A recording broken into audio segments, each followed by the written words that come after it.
Welcome to class, everyone. It is so great to be with you today.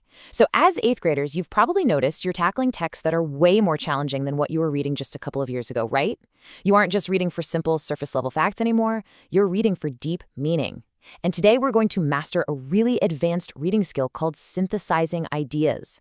It is an absolute game changer. It's going to completely transform how you understand complex texts, literally turning you from a passive reader into a super active thinker. So go ahead and grab your notebooks, get focused, and let's jump right in. Now, let's actually kick things off with a fantastic verse. Ecclesiastes 4:9 tells us, "Two are better than one, because they have a good return for their labor." Now, you might be thinking, okay, what does a verse about teamwork have to do with reading comprehension? Well, just like the Bible says two people working together yield a good, productive return, two ideas working together yield a much, much richer understanding. When you're reading, ideas shouldn't just sit alone in isolation. When you pair them up, they actually do the heavy lifting together and give you a fantastic return on your reading labor. So what exactly is synthesis? I know it sounds like a big, intimidating academic word, but it's actually a supernatural process. Synthesis is simply taking different ideas and combining them into one totally new understanding. Think of it kind of like baking. If you have a bowl of flour, a cup of sugar, and a couple of eggs, you really just have a bunch of separate ingredients.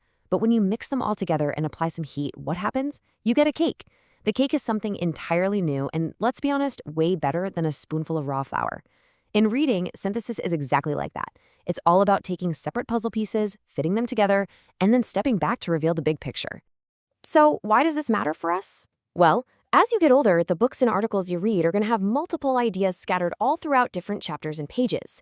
And at first glance, these ideas might seem totally separate, but by combining them, you step up as an advanced reader.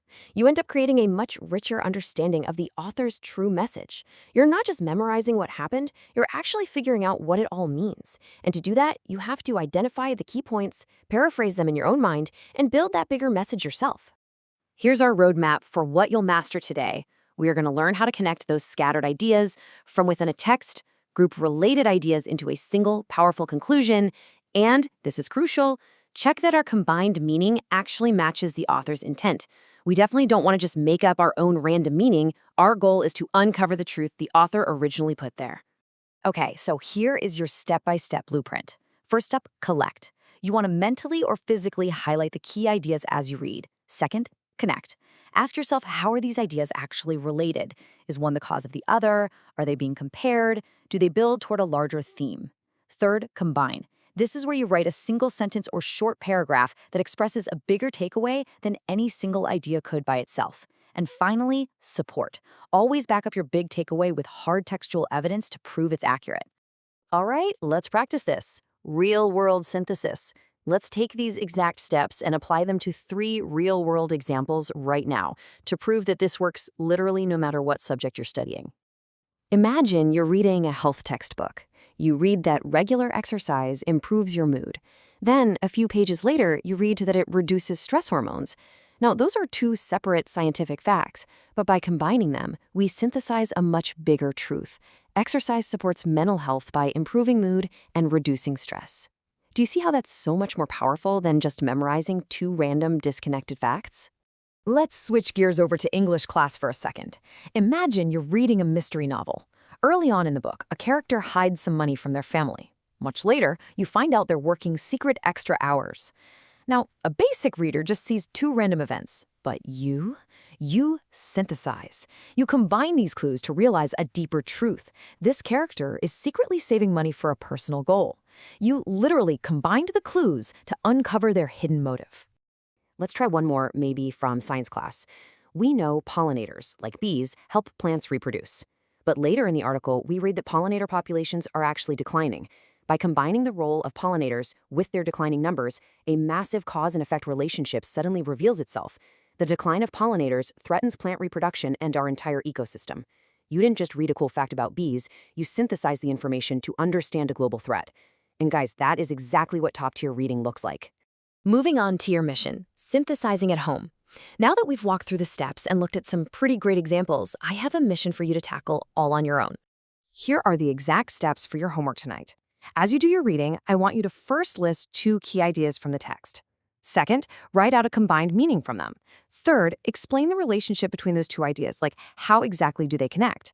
Fourth, I specifically want you to find a combined meaning that involves a cause and effect relationship, just like our B example. And finally, step 5, which is honestly the most crucial part, support your final synthesized thought with hard evidence from your text. You have to prove to me that your combined meaning is firmly rooted in truth. All right, bringing it all together, let's talk about becoming a godly learner and finding wisdom beyond the page. As we wrap up this academic lesson on synthesis, we really need to take a step back and connect this growing intellectual capability of yours with our much higher spiritual purpose. Listen really carefully to what Romans 8:6-7 tells us. For to be carnally minded is death, but to be spiritually minded is life and peace. The Bible is incredibly clear about this. What we choose to do with our minds matters immensely. You're learning really advanced skills today. You are getting smarter and far more capable of dissecting complex information. But if your mind is only focused on worldly, carnal things, it leads nowhere good. Keeping our minds spiritually focused, however, leads directly to life and peace. And this actually brings us to a core truth here at HeroesMart Academy. We intentionally intertwine biblical morality with your education for a very specific reason. Education without morality can actually hurt. Just think about a highly intelligent person who knows how to synthesize complex computer code. If they completely lack morality, they might use those skills to create a destructive virus. But a person with that exact same intelligence who seeks God-honoring wisdom, they're going to write software that helps and protects people. Knowledge and intelligence should help you make wise, God-honoring choices rather than simply making you more capable. Your growing intelligence has got to serve God, truth, and righteous wisdom. So I'm going to leave you with this final challenge today. Do the key ideas in your own life build toward a larger, God-honoring theme? As you learn to connect ideas and understand the world around you more clearly, how will you use your synthesized knowledge to make wise, God-honoring choices today? I want to encourage you to absolutely pursue academic excellence, but always keep your mind centered on God, truth, wisdom, and righteous choices. Have a wonderful rest of your day, class, and I really look forward to reading your synthesized homework assignments tomorrow.